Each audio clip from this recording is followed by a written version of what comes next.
Donc on va se présenter, Florent Moïni, je suis chargée de projet pour le centre entrepreneuriat du littoral et plus particulièrement de Vita-Vesoul, plus du côté Longnes et Dunkerque qui exceptionnellement aujourd'hui je vais épauler mes collègues. Bonjour, moi c'est Julien Spéquin, pareil, je suis chargé de projet entrepreneuriat et avec Isabelle Minot qui va se présenter, nous on gère plutôt des étudiants de Boulogne-sur-Mer, moi particulièrement aussi sur Saint-Quentin. Voilà. Je ne vais pas faire plus original, je suis chargée de projet entrepreneuriat donc à l'Université du Littoral Côte de Paris de Boulogne et je m'occupe aussi d'étudiants sur Amiens. Pour vous présenter un peu, on est Centre entrepreneuriat du littoral, ça a été créé en 2008. C'est un service de l'ULCO, on est présent sur les 4 sites de l'université, Dunkerque, Calais, Boulogne-sur-Mer et Saint-Sommer. On a repris au mois d'octobre Vita-Vesoul qui était autrefois porté par Amiens. Donc le c'est un label qui a été créé par le ministère de l'Éducation en 2013 qui permet le statut national d'étudiant entrepreneur. Donc on reviendra dessus par la suite. On est là justement pour vous présenter ce statut. Il faut savoir qu'on n'est pas présent que sur l'université, on est présent sur 80% des Hauts-de-France. Donc on a également l'UPGV, donc l'Université Picardie-Jules Verne, Unilassal, on a également Unilassal Beauvais et Amiens. On a aussi tout ce qui est Université d'Artois et Université technologique de Compiègne. Donc on accompagne vraiment des étudiants sur toute la France, enfin sur tous les Hauts-de-France. Au total, il y a 33 pépites en France. Donc si jamais un jour vous vous dites que vous voulez faire le statut ailleurs que par chez nous, il y a d'autres pépites qui peuvent vous accompagner. Donc on est devenu CEL Vita-Vesoul pour cette année depuis octobre. Nos principales missions, c'est la sensibilisation à l'entrepreneuriat, donc comme aujourd'hui, c'est ce qu'on fait avec vous, mais aussi vers divers événements.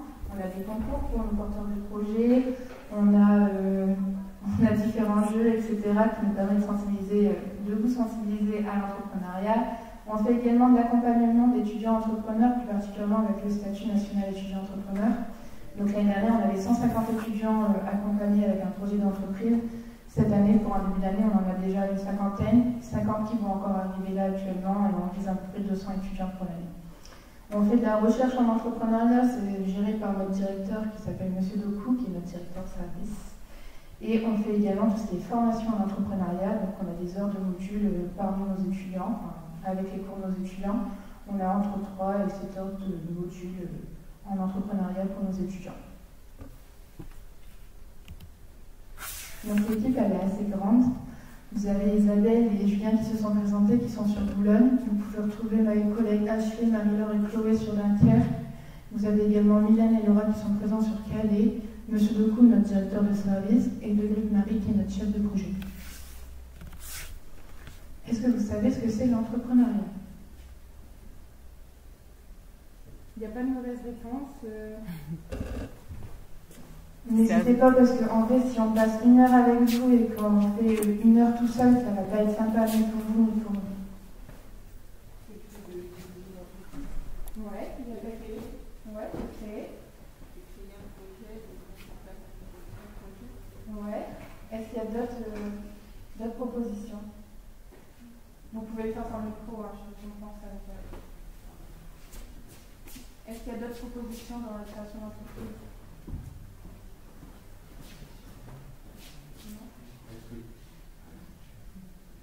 Non, c'est pas grave, on va faire autrement. Est-ce que quelqu'un a déjà eu envie d'entreprendre? Vous voyez une idée? Oui, mais il y a encore.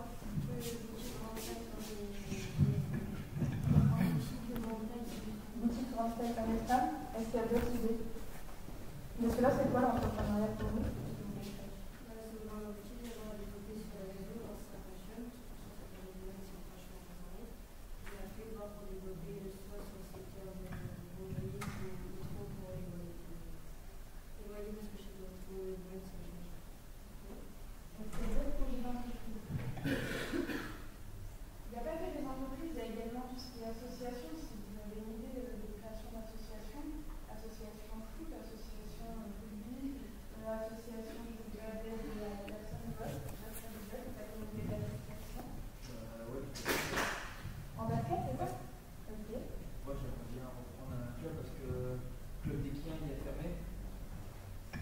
Des clients est fermé, donc j'aimerais bien reprendre le club. C'est cool. Une reprise d'entreprise, par exemple, des parents qui sont entrepreneurs, qui ont une entreprise, je sais pas, dans un magasin,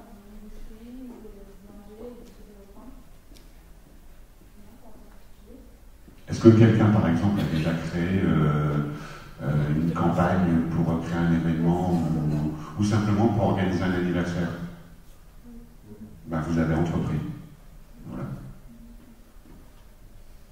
Est-ce que vous savez, j'en profite pendant que vous avez demandé, est-ce que vous savez ce que c'est l'intrapreneuriat? Non, c'est un mot bien compliqué, mais non. Alors quand vous êtes salarié, en fait, l'intrapreneuriat, c'est être force de proposition de votre entreprise. Proposer des projets, des événements, proposer d'autres idées qui permettent d'avancer en fait pour votre entreprise, et ça s'appelle l'intrapreneuriat. Vous n'êtes pas obligé d'être que entrepreneur, en fait, vous pouvez être force de proposition dans les entreprises en tant que salarié. Alors c'est vrai, ce qui différencie un entrepreneur d'un salarié, c'est que justement l'entrepreneur n'est pas salarié, il est autonome, il est indépendant. C'est ce qui fait quand même la différence entre l'entrepreneuriat et le salariat. En cas d'entrepreneur, c'est un peu une personne polyvalente, il est libre, mais il a aussi des obligations, tout ce qui est juridique, financier. Des fois, vous vous retrouvez aussi avec des équipes de 3 ou 4 personnes. Il faut savoir manager une équipe, il faut savoir faire votre comptabilité. C'est quelqu'un de très polyvalent, entrepreneur. Donc, on va passer cette question-là, puisqu'on est... Donc, aujourd'hui, on vous propose un petit atelier pour savoir comment on crée une entreprise. Donc, on va concocter un atelier avec 6 étapes de la création d'entreprise. Si vous avez, quand on vous a dit que c'était OK, vous pouvez tout ranger. Donc, on vous a présenté les 6 étapes de la création d'entreprise, de cela. Merci. Donc, dans les 6 étapes, vous avez principalement évalué et validé l'idée. Donc, en effet, il faut venir avec une idée avant de commencer un projet. Vous avez tout ce qui est étudier le marché, chiffrer le projet, financer le projet, choisir la structure juridique et créer l'entreprise. Nous, en tant que Pépite CEL, on vous accompagne en fait sur chacune des étapes pour créer votre entreprise. Le but, c'est qu'à la fin, votre entreprise soit viable. Donc là, on va vous proposer un deuxième petit atelier. C'est quoi le SM2E? Alors, je vais demander un peu d'attention. Je vais vous présenter justement le statut national d'étudiant entrepreneur. Donc, comme vous avez pu le constater, ce statut vous apporte quelques avantages. Vous les avez à peu près tous repérés. Donc bien sûr, évidemment, il fallait avoir le bac, donc ça ne faisait pas partie de la fiche. Très bien. Et donc voilà. Le statut permet en fait de construire, développer son projet en bénéficiant d'un accompagnement, quelle que soit la démarche entrepreneuriale. Donc, quel que soit le projet, que ce soit une association, une coopérative, une start-up, être en indépendant, profession libérale, tout est possible. Voilà. Il suffit juste d'avoir envie de créer, d'agir et de créer. Nous, on est là pour vous accompagner et transformer votre idée en entreprise. C'est ça un peu l'idée, la démarche. Voilà, alors, ce statut, voilà, vous l'avez vu, hein, il a ses avantages et vous donne accès donc à un accompagnement. L'accompagnement, c'est un double accompagnement, comme vous l'avez noté, c'est un mentor et un référent entrepreneuriat pour vous guider dans votre projet. Il y a aussi donc cette histoire de stage, et on parle de substitution de stage. Ça vous dit quelque chose quand on dit substitution de stage? Pour comprendre, ça veut dire qu'en fait, vous allez pouvoir travailler sur votre projet à la place du stage classique. Alors ça, c'est quelque chose d'intéressant. Évidemment, ça ne suffit pas, il ne faut pas décider de prendre le statut juste pour éviter de faire son stage parce qu'on a des difficultés à le trouver. Simplement parce que être motivé que par le remplacement d'un stage, ça ne suffira pas pour aller jusqu'au bout de votre projet. En général, on accompagne les étudiants sur 1 an, 2 ans, ça dépend vraiment du projet, en général, ça prend du temps. Donc, il faut être motivé. Bien sûr que les substitutions de stage, c'est pas vous qui décidez comme ça. Hein. Il y a un statut, derrière donc il y a un engagement, il y a un contrat, et il y a des règles à respecter, évidemment. C'est en accord avec le responsable de formation. C'est le responsable de formation qui vous autorise à substituer le stage. Le SM2E, vous avez le droit de le faire, mais c'est là le responsable qui dit. Voilà. Et vous avez aussi donc, vous pouvez avoir accès en fait à un réseau, hein, le réseau national Pépite, avec vous pouvez rencontrer des milliers d'étudiants entrepreneurs comme vous, et puis participer à différents événements, des concours ou des prix, voilà. Et puis bien sûr, dans le cadre d'une recherche de financement, on vous accompagne aussi là-dessus. Vous avez aussi accès à un espace de coworking, alors pour travailler en équipe ou pour recevoir vos premiers clients par exemple. Et puis il y a bien sûr derrière tout ça une certification la possibilité de faire certifier donc ce qu'on appelle les soft skills ou hard skills. Ça vous parle quand je dis ça? Je ne vais pas me l'expliquer, soft skills, hard skills. Ce qu'on appelle les soft skills, c'est plutôt ce qu'on va appeler les compétences psychosociales. L'agilité, la créativité, le leadership, c'est des choses comme ça. Voilà. Et ce qu'on appelle les hard skills, donc les compétences dures, c'est plutôt ce que vous êtes en train d'apprendre dans chaque matière. Et puis aussi, je voulais vous parler, derrière le statut national de l'étudiant, il y a un diplôme qui peut être délivré, qui est le D2E. Et ce D2E, voilà, c'est 130 heures de cours sur l'année. Vous participez à différents événements, différents ateliers, et à la fin de l'année, vous passez un diplôme qui s'appelle le D2E. Et il y a donc une inscription obligatoire et des frais de dossier. J'en profite pour alimenter, puisque c'est moi qui m'occupe du D2E. Vu que vous êtes en BTS, ça se peut qu'en fin d'année, vous voulez continuer vos études et vous ne trouvez peut-être pas de formation ou autre. Donc le D2E, 130 heures de cours, ça représente une unité 1. L'unité 2, c'est sur le business plan et vous passez devant un jury votre business plan en fait, pour présenter tout votre plan financier d'entreprise. Dans les 130 heures de cours, vous voyez tout ce qui est financier, juridique, URSSAF, vous voyez aussi la gestion de croissance d'entreprise, vous voyez également gestion patrimoniale, parce qu'en effet, si un jour vous venez à vous marier ou à vous mettre avec quelqu'un, il faut pouvoir gérer l'entreprise, il y a des obligations et des contraintes qui en font partie. Donc c'est un DU, donc diplôme universitaire. Ça vous permet en fait, pendant encore une année, de garder le statut d'étudiant et de travailler sur votre projet entrepreneurial. Donc 130 heures de cours, c'est très bref, les cours commencent de décembre, c'est une journée tous les 15 jours, donc il y a vraiment pas beaucoup de cours. Le reste du temps, c'est pour votre projet. Quand vous êtes encore au statut étudiant, si jamais vous êtes boursier, ça veut dire que vous avez le droit de redemander encore une fois les bourses, donc vous pouvez garder vos bourses encore une année tout en travaillant sur votre projet. Les événements, il y en a pendant toute l'année, on vous amène à des concours, à des événements de prise de parole, on a tout ce qui est séloquence, on vous apprend à pitcher votre projet, ce qui est très important. Et à la fin d'année de ce là, si vous avez plus de 10 de moyenne, vous avez votre diplôme, vous avez un diplôme classique.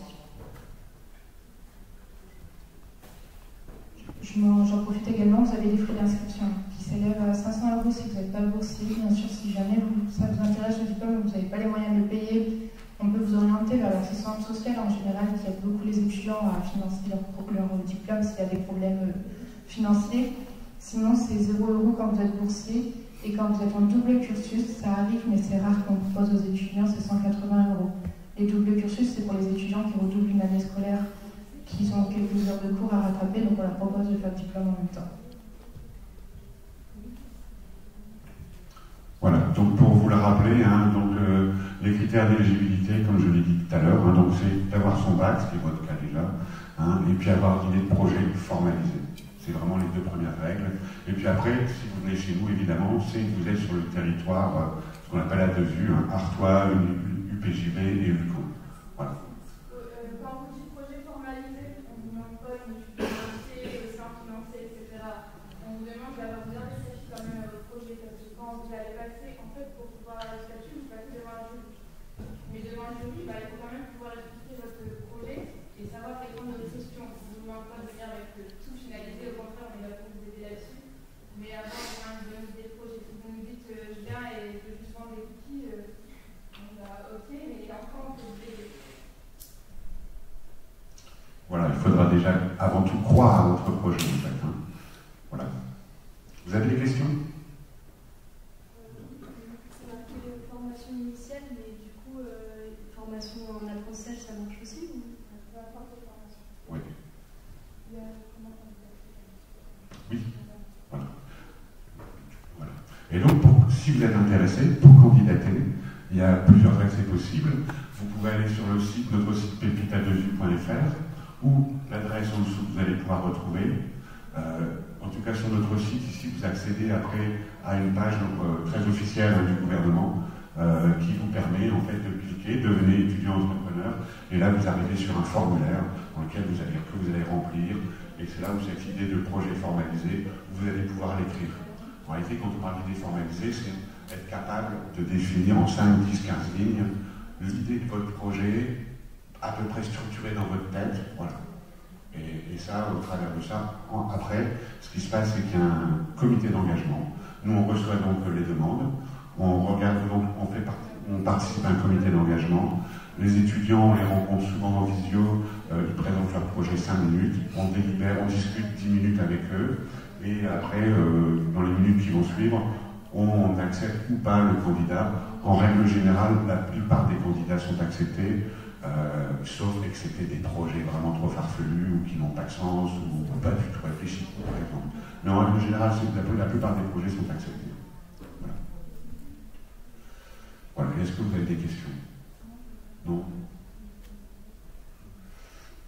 Et je pense qu'il y a encore peut-être... Voilà. Ici, dernier petit point. Si vous voulez scanner le QR code, vous pouvez aller récupérer un Open Badge. Voilà. Si ça vous intéresse. Alors, un Open Badge, c'est la délivrance d'une compétence supplémentaire que vous venez d'acquérir aujourd'hui, qui est celle d'avoir été sensibilisé à l'entrepreneuriat. Voilà. Et les Open Badges sont créés par la région, si je ne dis pas de bêtises. J'en profite une petite info pour ceux qui remplissent le formulaire. Donc on n'est pas dans la liste, donc vous cliquez sur Autre et vous rajouterez Pépite à 2U. C'est clair?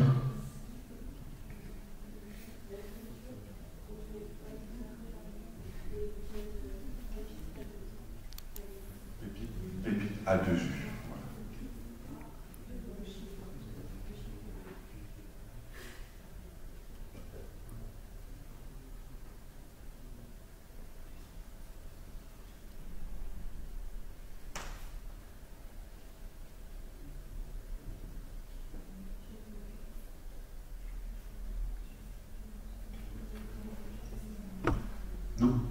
Alors, je peux préciser une information, c'est vrai qu'il y a la date limite des prochaines candidatures, si ça vous intéresse, c'est le 5 novembre. Donc vous avez jusqu'au 5 novembre pour réfléchir à votre projet, à votre idée, et vous inscrire si vous le souhaitez. Et ça, c'est pour demander le statut, bien sûr.